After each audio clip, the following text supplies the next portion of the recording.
By the spring of 1945, Nazi Germany was collapsing. But in the Bavarian city of Aschaffenburg, the war refused to end. Located along the Main River, Aschaffenburg was officially declared a fortress city. Hitler ordered it held at all costs. Retreat was forbidden.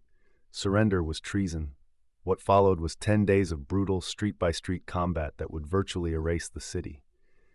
As American forces of the U.S. 3rd Infantry Division approached in late March, they expected limited resistance. German armies elsewhere were disintegrating. Civilians were waving white flags. At Aschaffenburg, they ran into something different. German defenders included Wehrmacht remnants, SS troops, police units, and teenage Hitler youth, armed with Panzerfausts and fanatical resolve. They occupied stone buildings, cellars, churches, and medieval fortifications. Perfect defensive ground. When U.S. infantry entered the outskirts, the city exploded in fire. Every street was a trap. Every building became a bunker. German snipers turned windows into death zones. Panzerfaust teams destroyed American tanks at close range. Mines and booby traps slowed every advance. The Americans responded with overwhelming force.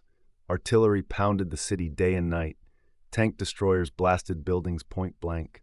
Infantry cleared cellars one room at a time, throwing grenades into darkened stairwells and smoke-filled basements. Progress was measured in yards.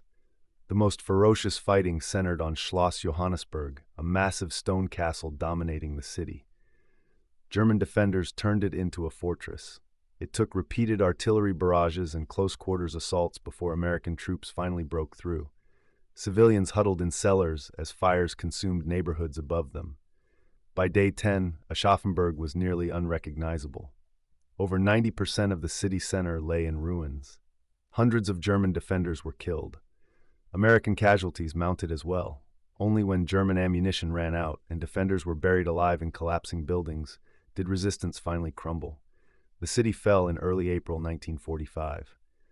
Strategically, Aschaffenburg meant little, but symbolically, it revealed the war's final, terrible truth: how ideological fanaticism could still destroy entire cities even when defeat was inevitable. For the American soldiers who fought there, Aschaffenburg was not a victory march. It was a nightmare. 10 days of fire, 10 days of rubble, 10 days that erased a city from the map. This was the cost of a war that refused to end.